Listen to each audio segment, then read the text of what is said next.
East આફ્રિકામાં Uganda દેશની વિશે આવેલું આ જિંજા ગામ અને એમાં નૂતન નિર્માણાધીન વડતાલ ધામના સુંદર મજાના ખાતના એક પાવન પ્રસંગે ઉપસ્થિત જેઓ બહુ પ્રયાસ કરે છે કે મૂળ સંપ્રદાયની વાત જન સુધી પહોંચે એવા આપણા સૌના લાડીલા વક્તા શ્રી સ્વામી શ્રી નિત્ય સ્વરૂપદાસજી સ્વામી,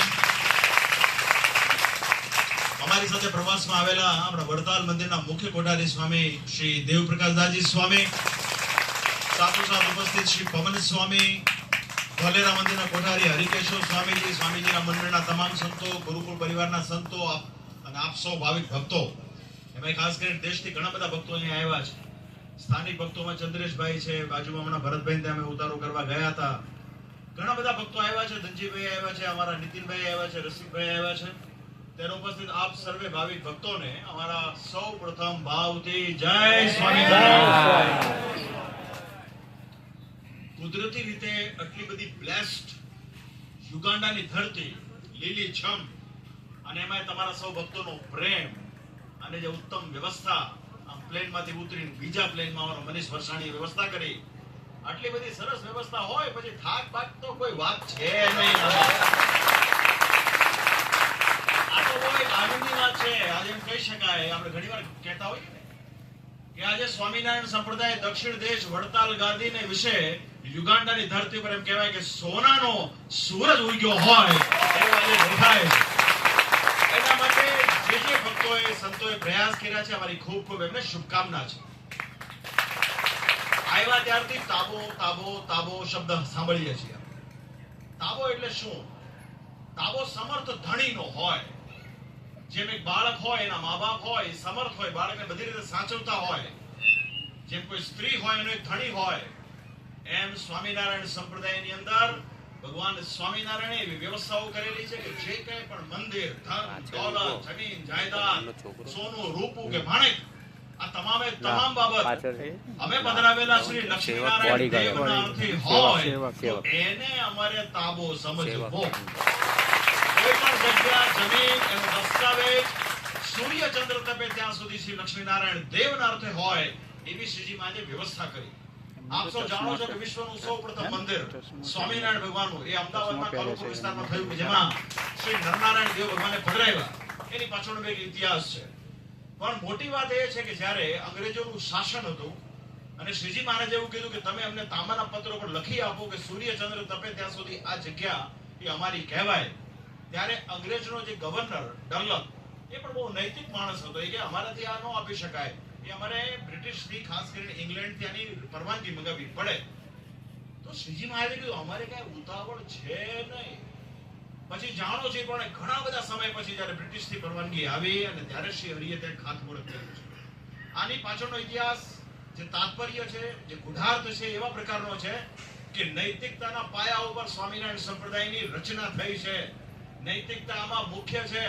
બાકી કળિયુગમાં ઘાટ કેવો હોય, આપણને દેશની અંદર કોઈ પંચાયતો પ્રમુખ કે કોઈ મામલતદાર કે કોઈ પ્રધાન એમ કે લઈ લો મંદિર માટે જગ્યા, પછી જોયું જાય તો આપણે વિચાર કરતા નથી. પણ શ્રીજી મહારાજનો મત એવો છે કે જ્યાં ધન જાજુ છે ત્યાં પ્રપંચ જાજો છે.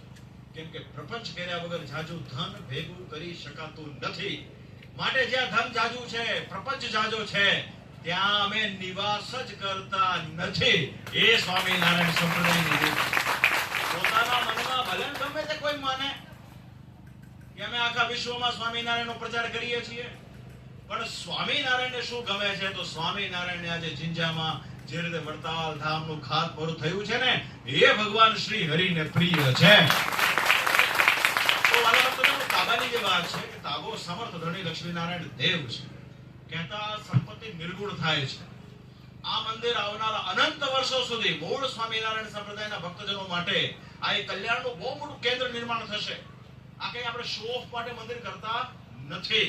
આપણે મંદિર કેવળ ને કેવળ આપણું આત્યંતિક કલ્યાણ થાય એના માટે મંદિરોની રચના હોય છે. આમાં કોઈ વટ પાડવાની કોઈ વાત છે નહીં. અને એ વાતની બહુ ખુશી છે. ચંદ્રશભાઈ થોડી ઘણી રૂપરેખા આપી કે ભક્તજનોએ બહુ પ્રયાસ કર્યો. આમ તો ઘણા વર્ષો પહેલા અમે 2006 ની સાલમાં જિંજા આવેલા, ત્યારે વડતાલ ગામના ઘણા બધા ભક્તોએ વસેલા, પણ એ સમય જુદો હતો. ત્યાર પછી અમારે આજે 2025 માં આવવાનું થયું. 19 વર્ષના વાણા વીતી ગયા. પણ કહેવાય હિન્દીમાં કે દેર આય દુરસ્ત આય, ભલે મોડું થયું પણ રાઈટ ટાઈમે વડતાલ ધામનું ખાતરું થઈ ગયું. આ સંપ્રદાયના પાયા શ્રીજી મહારાજે કઈ 200 વર્ષ પૂરતા લિમિટેડ સ્થાપેલા નથી. આના પાયા અનંત વર્ષો સુધી સ્થાપેલા છે. મૂળ વાત એ છે કે તમારો જે એટીટ્યુડ, તમારો જે ભાવ, એ બહુ મહત્વનો છે. તમે નિર્દોષતાપૂર્વક આની અંદર સેવા કરી છે તો સમજી લેવાનું કે મહારાજ એ સેવાને સ્વીકાર અવશ્યપણે કરશે. હવે વાલા ભક્તજનો, આપણો પ્રસંગ તો ખાસ કરીને મંદિરમાં છે, ત્યાં વિશેષ વાત કરીશું, પણ બહુ પ્રસન્નતા વ્યક્ત કરું છું. ફરીવાર કહું છું, તમારો પ્રેમ ભાવ, વાતાવરણ ને આજુબાજુનું જોઈને હું એમ કહી શકું કે અમારો થાક તો શરીર હોય, થાક લાગે તો ઉંમર પણ થઈ છે, પણ અમારો થાક છે ને કપૂરની જેમ આજે ઉડી ગયો છે.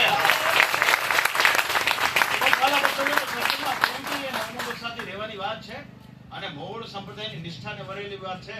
બાકી સંસારમાં હજારો સ્વામિનારાયણના મંદિર છે, શું કરવાનું? ઘંટડી વગાડવાની? સ્વામિનારાયણની જે સિસ્ટમ પ્રમાણેનું મંદિર હોય ને, એ સ્વામિનારાયણનું હોય. આ કઈ બહુ જાહેરાત કરવા માટે એની માટે નથી.